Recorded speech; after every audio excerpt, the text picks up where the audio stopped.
Assalamualaikum warahmatullahi wabarakatuh. Perkenalkan, nama saya Kaulandari, NIM 14014211320. Di sini saya akan menjelaskan mengenai sistem pernafasan pada manusia. Langsung aja kita ke pembahasan materi. Ya, apa yang dimaksud dengan sistem pernafasan? Jadi, sistem pernapasan manusia itu merupakan sekumpulan organ yang bekerja di dalam pertukaran gas oksigen dan karbon dioksida di dalam darah.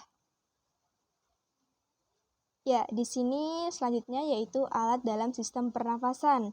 Nah, di sini dalam gambar sudah terlihat mengenai bagan dari sistem pernapasan pada manusia. Yang pertama itu dari rongga hidung, kemudian menuju faring, laring, trakea, bronkus, bronkiolus, kemudian ada alveolus dan juga paru-paru.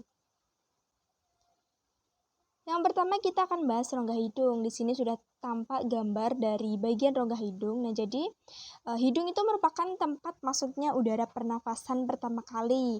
Rongga hidung itu selalu lembab karena ada selaput lendir. Selaput itu berfungsi untuk menangkap benda-benda asing yang masuk ke dalam saluran pernafasan. Nah, kemudian di dalam rongga hidung ini juga terdapat rambut-rambut pendek dan halus yang berfungsi menyaring debu dan kotoran yang masuk bersama udara, kemudian melekatkan kotoran pada rambut hidung, dan juga fungsi dari rambut hidung ini adalah untuk mengatur suhu udara pernafasan. Nah, udara dalam rongga hidung itu mengalami beberapa perlakuan. Yang pertama yaitu penyaringan, kemudian selanjutnya yaitu penyesuaian suhu, dan yang ketiga yaitu pengaturan kelembapan. Ya, selanjutnya yang kedua yaitu faring. Nah, di sini tampak terlihat gambarnya bagian dari bagan faring dalam mulut ya. Nah, jadi faring ini udara dari rongga hidung tadi itu kemudian masuk ke tenggorokan atau faring. Jadi faring ini merupakan tenggorokan. Nah, tenggorokan itu memiliki dua cabang saluran, yaitu saluran pernafasan dan saluran pencernaan yang terletak di bagian belakang. Nah, kemudian faring ini memiliki tiga bagian, yaitu yang pertama ada nasofaring, kemudian ada orofaring, dan juga ada laryngofaring. Nasofaring ini merupakan daerah faring yang membuka ke arah rongga hidung. Kemudian orofaring adalah daerah faring yang membuka ke arah rongga mulut, dan laryngofaring adalah daerah faring yang membuka ke arah laring. Selanjutnya yaitu laring. Nah, laring ini terletak di bawah faring. Kemudian laring tersusun oleh tulang rawan. Kemudian laring juga berfungsi untuk menyalurkan udara dari faring ke trakea. Selanjutnya terdapat glotis di bagian atas laring. Nah, glotis ini itu akan menutup oleh jaringan penutup bernama epiglottis. Jadi, epiglottis itu dalam laring ini akan menutup saat ada makanan yang lewat. Jadi, supaya kita tidak tersedak. Kemudian ada juga laring itu disebut sebagai kotak suara karena memiliki pita suara. Jadi, di dalam laring ini terdapat pita suara. Selanjutnya yaitu trakea. Di sini terdapat gambar dari trakea. Jadi supaya kita untuk memahami lebih jelas, di sini sudah ada gambarnya. Yang belum tahu mengenai gambar trakea itu seperti apa, jadi seperti ini. Ya, trakea ini merupakan trakea ini disebut juga sebagai batang tenggorok. Nah, batang tenggorok atau trakea ini berbentuk seperti pipa dengan panjang kurang lebih 10 cm. Di dalam paru-paru, trakea itu bercabang menjadi dua, membentuk bronkus. Dan dinding batang tenggorokan ini terdiri dari 3 lapisan. Ada lapisan luar yang terdiri atas jaringan ikat, lapisan tengah terdiri atas otot polos dan cincin tulang rawan, kemudian lapisan terdalam yang terdiri atas jaringan epitel dan bersilia. Nah, lapisan terdalam ini juga menghasilkan banyak lendir pada epitel yang bersilia tersebut. Ya, selanjutnya itu bronkus dan bronkiolus. Ya, di sini udah ada gambar bagiannya. Bronkus itu terletak di mana, bronkiolus di mana, dan alveolus di mana. Nah, jadi yang pertama yaitu bronkus. Bronkus atau disebut juga sebagai cabang tenggorokan. Nah, bronkus ini itu berjumlah sepasang. Satu cabang dari bronkus menuju paru-paru kanan dan satu cabangnya lagi menuju paru-paru kiri. Percabangan bronkus ke arah kiri lebih panjang, sempit, dan mendatar daripada percabangan bronkus ke arah kanan. Keadaan ini itu menyebabkan paru-paru kanan lebih mudah terserang penyakit. Kemudian bronkiolus. Nah, bronkiolus ini merupakan cabang dari bronkus. Jadi bronkus itu bercabang membentuk bronkiolus. Bronkus kanan itu bercabang menjadi 3 bronkiolus, sedangkan bronkus kiri bercabang menjadi 2 bronkiolus. Bronkiolus itu bercabang-cabang menjadi saluran yang semakin halus, kecil, dan dindingnya semakin menipis. Bronkiolus tidak memiliki tulang rawan, tetapi rongganya bersilia. Dan setiap bronkiolus akan bermuara ke alveolus. Jadi ujung bronkiolus itu terdapat alveolus. Ya. Di sini paru-paru dan alveolus. Nah, selanjutnya saya akan bahas mengenai alveolus. Alveolus ini merupakan saluran akhir dari alat pernafasan. Dinding alveolus mengandung kapiler darah dan pada alveolus terjadi pertukaran oksigen dari udara bebas ke sel-sel darah dan karbon dioksida dari sel-sel darah ke udara. Nah, kemudian yang terakhir ada paru-paru atau pulmo. Nah, paru-paru atau pulmo. Jadi paru-paru atau pulmo ini merupakan alat pernafasan utama pada manusia. Paru-paru terletak di dalam rongga dada bagian atas. Paru-paru manusia berjumlah sepasang, yaitu paru-paru kanan dan paru-paru kiri.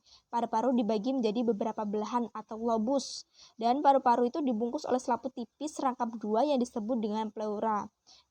Cairan pada pleura ini berfungsi untuk mencegah terjadinya gesekan antara paru-paru dan dinding dada yang bergerak saat bernafas. Selanjutnya yaitu mekanisme pernafasan manusia. Nah, jadi pernafasan manusia ini sendiri terbagi menjadi dua, yaitu inspirasi atau proses pengambilan udara, kemudian ekspirasi atau proses pengeluaran udara. Kemudian pernafasan berdasarkan cara melakukannya atau organ yang berperan, itu juga ada dua, yaitu yang pertama pernafasan dada atau pernafasan otot antar tulang rusuk, kemudian ada pernafasan perut atau pernafasan diafragma. Ya, yang pertama yang akan kita bahas yaitu mekanisme pernafasan dada. Mekanisme pernafasan dada ini ada dua, yaitu inspirasi dan ekspirasi. Yang pertama yaitu inspirasi. Inspirasi ini yaitu mekanisme fase di mana otot antar tulang rusuk luar itu berkontraksi, kemudian tulang rusuk itu terangkat. Setelah itu volume rongga dada membesar, kemudian tekanan udara dalam rongga dada lebih kecil daripada tekanan udara di luar tubuh, oleh karena itu udara masuk ke paru-paru. Selanjutnya yaitu ekspirasi. Nah, pernafasan ekspirasi ini mekanismenya yang pertama otot antar tulang rusuk dari dalam itu berkontraksi, kemudian tulang rusuk turun, yang mengakibatkan volume rongga dada mengecil dan tekanan udara dalam rongga dada lebih besar daripada tekanan udara di luar tubuh yang mengakibatkan udara itu keluar dari paru-paru. Jadi inspirasi udara masuk dan ekspirasi udara keluar. Selanjutnya yaitu mekanisme pernafasan perut. Sama dengan mekanisme pernafasan dada, pernafasan perut ini terbagi menjadi dua, yaitu inspirasi dan ekspirasi. Mekanisme inspirasi pada pernapasan perut ini dimulai dari otot diafragma itu berkontraksi, kemudian diafragma itu mendatar yang mengakibatkan volume rongga dada membesar, dan kemudian tekanan udara dalam rongga dada mengecil, dan akhirnya udara masuk paru-paru. Kemudian mekanisme ekspirasi pada pernapasan perut itu dimulai dari otot diafragma berelaksasi, kemudian diafragma akan cekung ke arah rongga dada, kemudian volume rongga dada itu mengecil yang mengakibatkan tekanan udara dalam rongga dada meningkat dan akhirnya udara keluar dari paru-paru.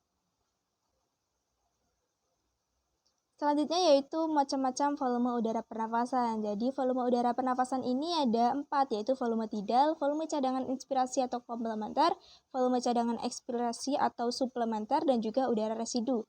Yang pertama yaitu volume tidal. Volume tidal ini merupakan volume udara pernafasan biasa dengan besaran kurang lebih 500 cc atau 500 mili. Kemudian ada volume cadangan inspirasi atau udara komplementer. Nah, volume ini itu merupakan udara yang masih dapat dimasukkan secara maksimal setelah melakukan inspirasi biasa. Besarnya kurang lebih 1500 cc atau 1500 mili. Kemudian ada volume cadangan ekspirasi atau suplementer. Nah, volume cadangan ekspirasi atau suplementer ini merupakan udara yang masih dapat dikeluarkan secara maksimal setelah melakukan ekspirasi biasa. Biasanya kurang lebih ukurannya itu adalah 1500 cc atau 1500 ml. Selanjutnya yaitu udara residu atau volume residu. Udara residu ini merupakan volume udara yang masih tersisa di dalam paru-paru setelah melakukan ekspirasi maksimal. Besarnya kurang lebih 1000 cc atau 1000 ml. Ya, untuk lebih jelasnya, di sini terdapat gambar dari volume udara pernapasan. Selain tadi yang saya sebutkan, di sini juga terdapat kapasitas vital dari udara, volume udara pernapasan. Nah, kapasitas vital ini atau vital capacity ini merupakan volume udara yang dapat dikeluarkan semaksimal mungkin setelah melakukan inspirasi maksimal. Besarnya, seperti pada gambar, kurang lebih 3500 cc atau 3500 ml. Kemudian juga terdapat volume total paru-paru. Nah, volume total paru-paru ini merupakan volume udara yang dapat ditampung oleh paru semaksimal mungkin. Besarnya kurang lebih 4.500 cc atau 4.500 ml. Ya, selanjutnya yaitu kelainan pada sistem pernafasan. Nah, kelainan pada sistem pernafasan yang pertama ada pneumonia. Ya, jadi pneumonia ini merupakan gejala gangguan pernafasan pada paru-paru yang disebabkan oleh infeksi virus, bakteri, maupun jamur. Pneumonia ini pada masa sekarang juga bisa disebabkan oleh virus SARS-CoV-2 atau yang menyebabkan COVID-19. Nah, gejala pneumonia ini cukup bervariasi. Namun, pneumonia umumnya ditandai dengan gejala seperti batuk, demam, sesak napas, dan menggigil, seperti halnya dengan gejala penyakit COVID-19. Selanjutnya yaitu ada faringitis. Faringitis ini merupakan peradangan pada tenggorokan atau faring. Keluhan gangguan ini disebabkan oleh infeksi, bakteri, maupun virus. Faringitis ini dapat ditangani berdasarkan penyebabnya. Misalnya, faringitis yang disebabkan oleh bakteri dapat diobati dengan antiseptik, dengan menggunakan antiseptik. Kemudian ada juga laringitis. Nah, laringitis ini merupakan peradangan yang terjadi pada laring atau pita suara. Gangguan ini disebabkan oleh penggunaan laring atau pita suara yang berlebihan sehingga dapat menimbulkan iritasi dan infeksi. Gejala yang ditunjukkan yaitu sakit tenggorokan, batuk, demam, suara sesak, dan kehilangan suara. Selanjutnya yaitu asma. Asma ini merupakan gangguan respirasi yang ditandai dengan peradangan pada saluran pernafasan. Gangguan ini itu mengakibatkan saluran pernafasan mengalami penyempitan. Kemudian penyebab dari penyakit ini itu bisa juga karena alergi, paparan asap, polusi, hingga udara dingin.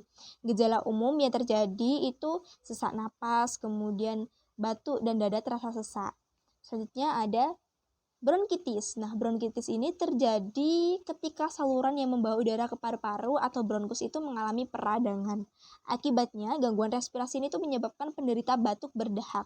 Selain batuk berdahak, gejala yang menyertai bronkitis ini itu adalah dadanya menjadi sesak, kemudian biasanya dahak itu berwarna kuning atau hijau, dan juga muncul atau timbulnya demam pada tubuh. Ya, selanjutnya ada emfisema. Emfisema ini merupakan penyakit kronis atau jangka panjang akibat kerusakan pada alveolus, yaitu kantong udara kecil pada paru-paru. Gangguan respirasi ini tuh lebih sering dialami oleh perokok aktif. Jadi penderita emfisema dapat mengalami gejala batuk kronis dan sesak napas, bahkan saat berolahraga ringan atau menaiki tangga gitu. Ya, dari saya terima kasih. Mohon maaf apabila dalam penyampaian materi terdapat kesalahan dalam pengucapan yang baik disengaja maupun tidak disengaja. Saya Eka Wulandari. Terima kasih dan wassalamualaikum warahmatullahi wabarakatuh.